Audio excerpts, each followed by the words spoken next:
Bonsoir tout le monde. Donc, comme promis, il est 21h21. Nous sommes mercredi 6 février et nous attaquons le quatrième cours de Sha'ar Bitachon. Nous avons vu dans les trois premiers cours l'avantage qu'il y avait à avoir dans cette confiance en Dieu, la confiance en Dieu qui apporte non seulement l'abondance, en tout cas le contentement de ce qu'on a, et également ça apporte l'apaisement, l'apaisement psychologique de l'individu.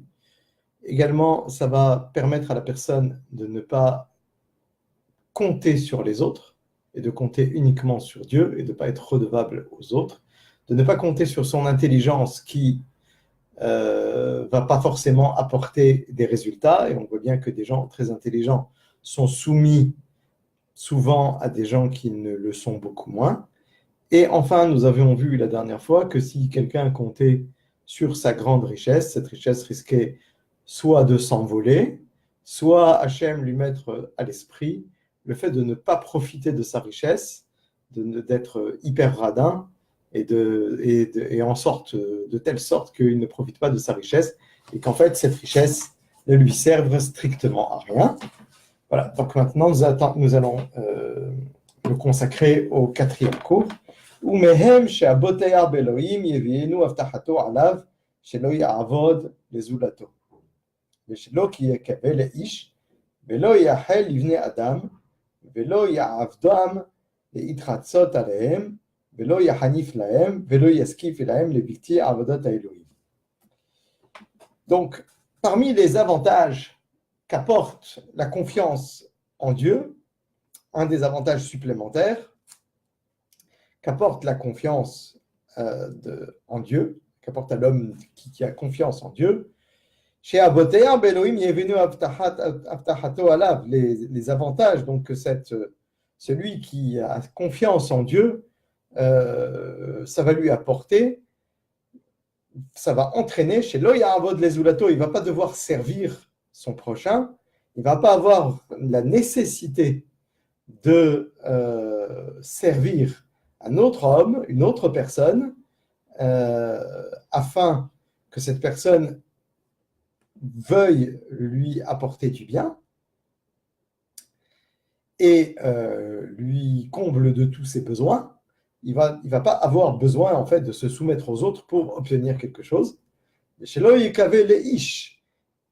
il ne va pas porter espoir dans un autre, dans un tiers qui va lui apporter ce dont il a besoin. Et donc, il ne va pas faire dépendre son espoir d'autres individus qui vont lui porter secours, qui vont le sauver. Adam. Et il ne va pas espérer, il ne va pas attendre il ne va pas scruter cette bonté, cette attente que d'autres personnes vont lui octroyer et qui vont l'aider. Mais il va scruter uniquement le bien et la délivrance que veut lui apporter le Créateur, que veut lui apporter Akadosh Baruch Hu. Velo Ya'ovdam, il ne va pas les servir pour obtenir leur accord, pour ne pas les... Pardon, excusez-moi. Pour ne pas... oui, c'est ça, pour obtenir leur accord et trouver grâce à leurs yeux. Velo Yahanif Lahem, et il ne va pas les flatter afin de trouver grâce à leurs yeux, parce qu'il sait que tous ses besoins ne vont lui être octroyés, ne vont lui être attribués uniquement par Hachem et pas par eux. Et de ce fait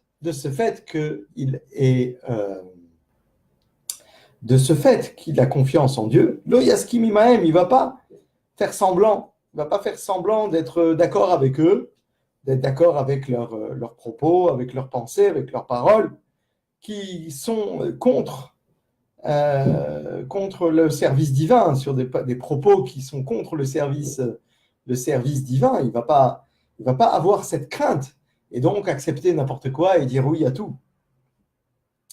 Il ne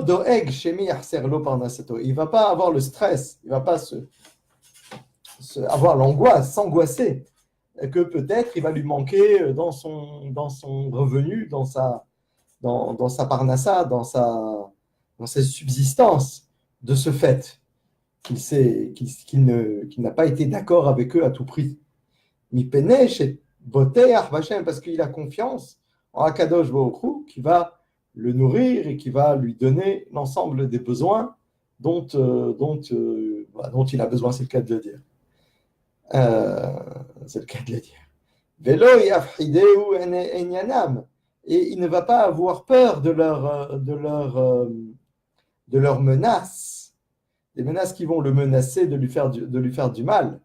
Velo yarem machloktam, il ne va pas avoir la crainte de s'opposer à eux, d'être en contradiction avec eux. Ou bien, on peut expliquer autrement, il ne va pas avoir peur d'eux, qu'ils vont se quereller contre lui, qu'ils vont se battre contre lui, qu'ils vont être contre lui. Mais il va être totalement libre et libéré de tous les stress sociaux liés à son environnement social, à ses amis, à ses prochains. Du fait qu'il a mis complètement son cœur dans la confiance en Hachem, que Hachem va lui apporter tout ce dont il a besoin. Aval, itpachet mibirde tovotam, il va enlever les habits de leur pseudo-bonté, de leur bonté. Il va s'efforcer de toutes ces possibilités de ne pas avoir besoin des biens qu'il pourrait lui prodiguer. Et il va se fatiguer, il va s'efforcer de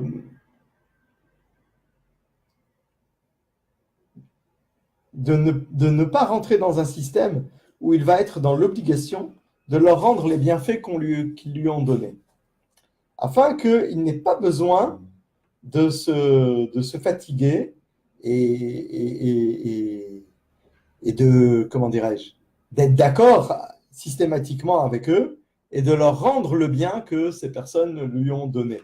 Puisque lui, il a confiance en Dieu, il sait que tout vient de Dieu, il ne va pas être une personne de cour, si vous voulez, qui va faire la cour aux autres, qui va être d'accord pour être d'accord, qui va être d'accord pour obtenir quelque chose des autres et les flatter. Mais il va avoir confiance uniquement en Dieu et il sait très bien que tout vient d'Hachem. Et s'il va leur faire des remontrances, donc quand il y a une nécessité de faire des remontrances, comme la halakha nous oblige parfois à faire des remontrances à un certain nombre de personnes, on verra une autre fois dans quelles conditions on a le droit de faire des remontrances à des gens, alors il ne va pas faire. Il ne va pas faire attention à leur honneur, peut-être que c'est des gens qui ont une autre position sociale, qui vont peut-être lui porter préjudice dans le futur. Il ne va pas craindre de les réprimander d'une manière qui est permise par la halakha, évidemment. On ne parle pas d'humiliation des gens, loin de là, mais on parle de réprimander les gens quand c'est nécessaire. Et donc, il ne va pas avoir cette crainte. Le manque de confiance en Dieu va faire qu'on va faire très attention, on va être extrêmement attentif à ne pas blesser, à ne pas vexer, à faire attention à ne pas dire exactement ce qu'on pense, et va nous empêcher de faire des remontrances, même dans un cas où c'est quelque chose de bien et de nécessaire, et de la manière nécessaire. Parce que peut-être que de ce fait, ils vont plus nous apporter l'aide dont on a besoin. Alors on va craindre, mais on sait très bien que cette aide, elle vient pas d'eux. Elle vient d'Akadosh Baruch Hu. A contrario, l'homme qui a confiance en Hachem, qui a confiance en Dieu, et qui sait que tout vient de Dieu, et que c'est à Dieu qui donne tous les besoins, toutes les choses dont j'ai besoin.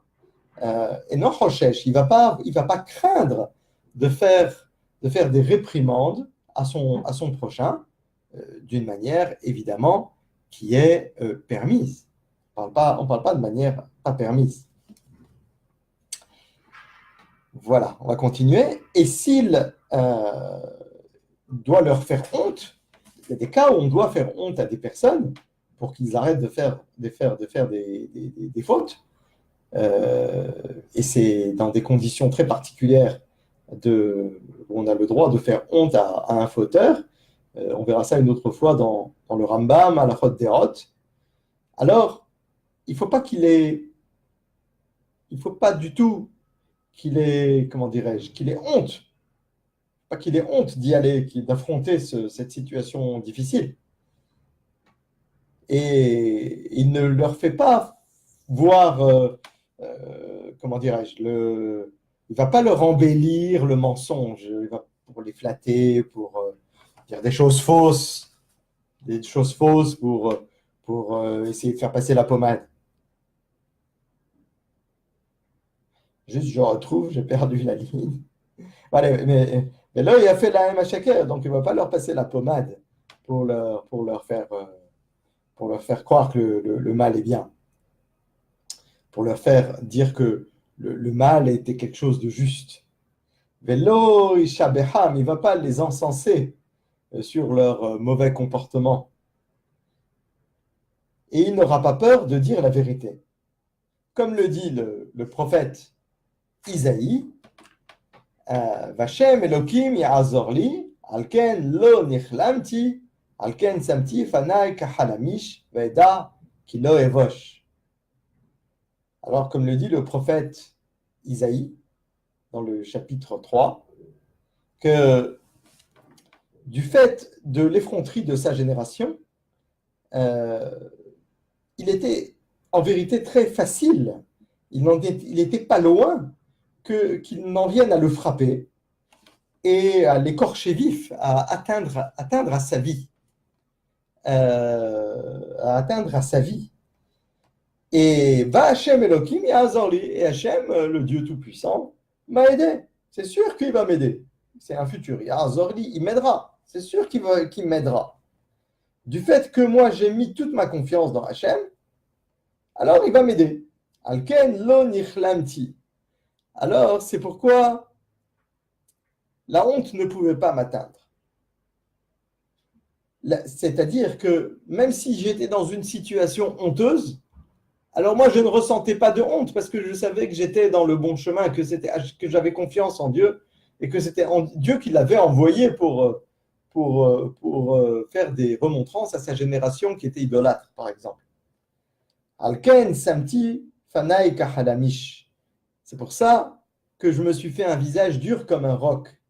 C'est pour cela que, au moment où il était nécessaire de leur faire des remontrances, alors je me suis renforcé, je suis devenu effronté, si vous voulez, mais une effronterie positive, pas une effronterie négative, contre eux, comme un roc, comme une pierre très dure. Ça signifie quoi? Ça veut dire que je leur ai parlé avec des paroles dures, des propos durs, pour leur faire des remontrances. Sans craindre, sans avoir honte et sans aucune crainte qu'ils me fassent du mal. Vaïda kilo evosh. Je savais que je n'aurais point à rougir, que je n'arriverais pas à avoir de honte. Oil va ani hay parce que je vis avec Hachem. Mais eni mevakesh kavod, et moi je ne recherche pas l'honneur ou bien tout autre profit de la part de ceux qui font des choses contre la volonté d'Akadosh Baruch Hu.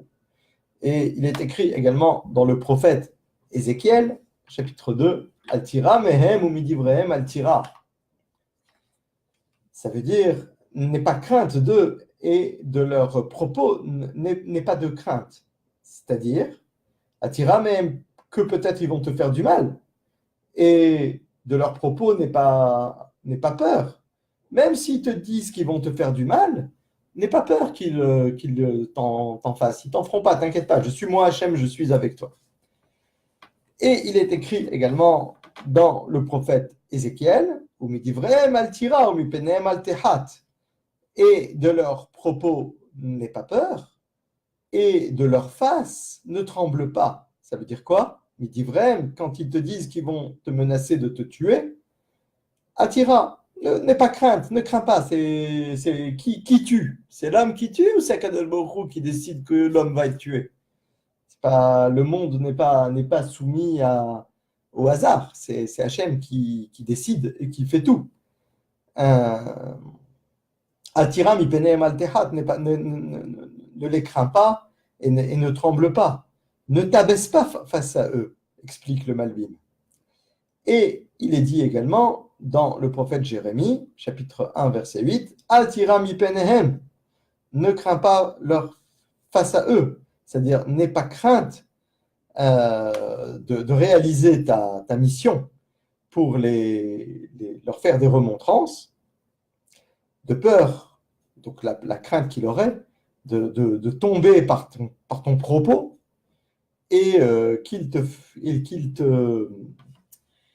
se mettent en colère contre toi, avec Fetsu Alecha, et qu'ils se mettent en colère contre toi. Et enfin, il est dit, pour terminer bientôt notre quatrième cours, il est dit dans le prophète Jérémie également, chapitre 1, verset 17, Al tehat mi penehem, ne les crains pas de leur dire tout ce que je t'ai dit. Et ne les flatte pas, ne va pas les flatter de telle sorte que pour faire passer la pommade, comme on disait tout à l'heure, de manière imagée. Et il est comme là, on dit maintenant, dans le prophète Ézéchiel, chapitre 3, Kashamir hazak mitzor natati mitzhecha lo tira otam lo tahat mi penehem. Je traduis le verset et ensuite on va l'expliquer. Comme le diamant plus dur que le roc, je ferai ton front, tu n'auras pas peur d'eux, tu ne trembleras pas à cause d'eux. Donc on va expliquer. Keshamir hazak matzor. Comme l'avantage qu'a le diamant. Le diamant, c'est quelque chose qui a l'air comme ça de frêle, qui semble fragile, mais qui a quand même une très grande force. Il est beaucoup plus fort que la pierre, parce qu'avec un diamant, je vais pouvoir briser une pierre, je vais pouvoir briser une vitre. Avec un diamant, je peux briser beaucoup de choses. C'est Goula, parce qu'il a cet avantage, cette possibilité, cette caractéristique de briser, de casser la pierre. Natati mitzhecha, je ferai ton front, je te donnerai ton front. C'est-à-dire, de la même manière que le diamant brise la pierre, car gam natati et mitzhecha hazak mi mitzha. De la même manière, je t'ai donné un front, c'est-à-dire un esprit qui est un esprit, un cerveau. Metzah, c'est le front, le cerveau. Qui sera plus fort que leur cerveau, que leur esprit. C'est-à-dire que toi, tu vas être plus fort qu'eux et tu vas les vaincre du fait de l'aide divine, de la propriété et la caractéristique divine que j'ai mise en toi. L'otira itam, n'aie pas peur qu'ils te fassent du mal. Velotehat mi penehem, et ne les crains pas, ne tremble pas devant eux. C'est-à-dire, ne t'abaisse pas à tes propres yeux devant eux, du fait qu'ils sont nombreux et puissants, des gens honorables, des gens de haute société.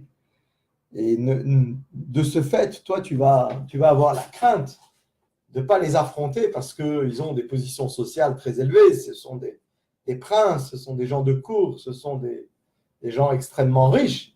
Alors toi, tu ne vas pas avoir cette force de les affronter, mais ce n'est pas toi qui les affronte, c'est moi, Kadosh Baruch Hu, je t'aide à les affronter. Donc on a vu dans ce cours que en fait, on n'a pas à craindre l'autre quand on est en mission de Hachem, quand on est là pour apporter la parole d'Hachem, quand on est là pour aller dans le même sens que Hachem, parce qu'on sait que tout vient d'Hachem. Et celui qui a cette confiance en Dieu n'aura aucune crainte vis-à-vis des autres, il pourra faire ce qu'il a à faire, les remontrances quand elles sont permises, faire honte à quelqu'un quand c'est permis, dans les conditions dans lesquelles c'est permis, il pourra le faire sans craindre quoi que ce soit, sans craindre toute adversité qui pourrait lui arriver de ce fait. Voilà, et bien écoutez, je vous souhaite une excellente soirée. Je vous souhaite Shabbat Shalom, nous sommes mercredi soir, et j'espère pouvoir donner le 5e cours, Motzei Shabbat, donc samedi soir, vers 21h30. À bientôt, Shabbat Shalom, et j'espère que ce que je dis vous apporte quelque chose. Bonne soirée à tous.